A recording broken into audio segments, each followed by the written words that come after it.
अचूक, विश्वसनीय, सडेतोड. पहा नगर रिपोर्टर.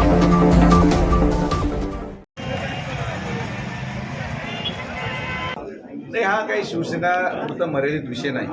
अहिल्यानगर शहराच्या जनतेने पूर्ण बहुमत आणि 50पेक्षा अधिक नगरसेवक भारतीय जनता पार्टी राष्ट्रवादी काँग्रेसच्या युतीचे निवडून दिले. हा विश्वास जो जनतेने आमच्यावर टाकला, हा विश्वास आम्ही सार्थ करून टाकू. 5 वर्ष चांगलं काम होईल आणि आमदार संग्राम जगतापांच्या नेतृत्वाखाली हे शहर ज्या पद्धतीने विकासाच्या गतीला पुढे चाललेलं आहे त्याच पद्धतीने गती घेत राहणार. भाजप राष्ट्रवादीला अपेक्षापेक्षा मोठ्या प्रमाणात बहुमत मिळाल्याचं पाहायला मिळते.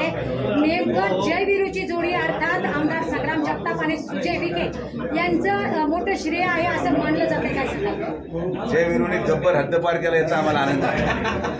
आणि विषय हा अपेक्षापेक्षा जास्त तुम्ही म्हटलात. आमच्या दोघांचं 50च्या पुढचंच गणित होतं. आम्ही कधी मीडियापुढे बोललो नाही, कारण आम्ही आमच्या कागदात 50च मांडले होते. आमचं एवढं होतं की 51 की 52 झाले. 2 जास्त आम्हाला मिळाले. पण संपूर्ण बहुमत म्हणजे विकास, संपूर्ण बहुमत म्हणजे घोडेबाजार बंद होणं, संपूर्ण बहुमत म्हणजे स्वतंत्रपणे आमदारांना आणि मला निर्णय घेण्याची ताकद देणं. आणि आता जेव्हा कधी सुनामी येते ना, तर सुनामीमध्ये आज हे कोणी म्हणू शकत नाही की मी स्वतःमुळे निवडून आलो. आज जेवढे नगरसेवक निवडून आले हे कार्यकर्त्यांच्या कष्टामुळे निवडून आले. जेवढे नगरसेवक निवडून आले हे आमदार संग्राम जगताप आणि मी पालकमंत्र्यांच्या नेतृत्वाखाली भारतीय जनता पार्टी राष्ट्रवादी काँग्रेसच्या लाटेमध्ये निवडून आले. आणि त्यामुळे ही लाट ही कोणत्या एका व्यक्तीची नाही. कुठलाही नगरसेवक हा स्वकष्टामुळे निवडून आलेला नाही. नगरसेवक हा संघटनेमुळे निवडून येऊ शकतो, हे आज या निकालाने स्पष्ट झालं. महापौराचे दोन्ही सरदार पडलेले आहेत. सचिन जाधव देखील या निवडून पराभूत झाले.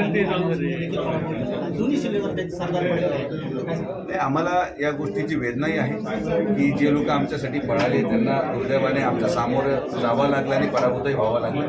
अनिल शिंदेचा पराभव किंवा सचिन जाधवचा पराभव हा काही फार आनंदाचा विजय आमच्यासाठी नाही.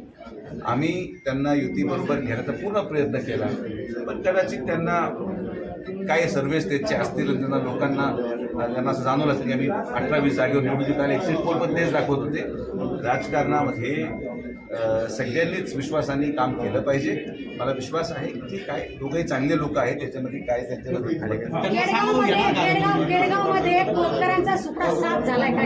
नाही. असं हे पहा, हरदास कोतकर साहेबांचं आपलं योगदान त्या केडगावसाठी राहिलेलं आहे.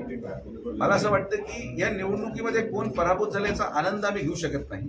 आमचे लोक विजय झाले हाच आमचा आनंद आहे. जे पराभूत झाले भविष्य कालावधीमध्ये त्यांना त्यांची आवश्यकता शहराच्या विकासासाठी आम्हाला भासणार आहे. म्हणून आम्ही आमदारांनी दादा हे आता कार्यकर्त्यांनी जे गुलाल आमच्यावर टाकलं, आम्ही का स्वतः पुढे मिरवणूक काढायला गेलो नाही. कारण की आम्हाला हा विजय अतिशय त्याला म्हणतो आनंददायी आहेच आहे, पण स्ट्रेस देणार आहे. कारण की शब्द देऊन ते पूर्ण पण करावे लागतील. एवढं अभूतपूर्व बहुमत हे शब्दांवर आलेलं आहे, केलेल्या विकासावर आलेलं आहे. तर आम्हाला वाटतं की आम्ही दिलेला शब्द पूर्ण करू.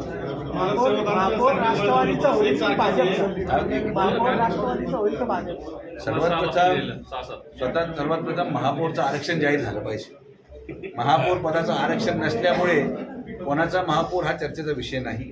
मी तुम्हाला आजही सांगतो, माझं आणि आमदार जगतापांचं वरपासून खालपर्यंत सगळं वाटप ठरलेलं आहे. निवडणुकीपूर्वी या गोष्टी ऐका आमचं नाही. हे पहा, आमचं एका बंद पाकिटात दोघांच्या सह्या करून आम्ही बंद पाकिट हे माननीय मुख्यमंत्र्यांकडे दिलं होतं. युतीमध्ये महापौर कोणाचा, उपमहापौर कोणाचा, सभापती कोणाचा, समित्या कोणाच्या, स्वीकृत कोणाचे, हे सगळं ठरूनच पण आम्ही कधी बोललो नाही. आणि हे जसं जसं आमचे तिकीट तुम्हाला शेवट कळतील, महापौर आणि उपमहापौर या दोन्ही निवडीमध्ये तुम्हाला आश्चर्याचा धक्का बसेल एवढं मी अवश्य सांगितलं. अचूक, विश्वसनीय, सडेतोड. पहा नगर रिपोर्टर.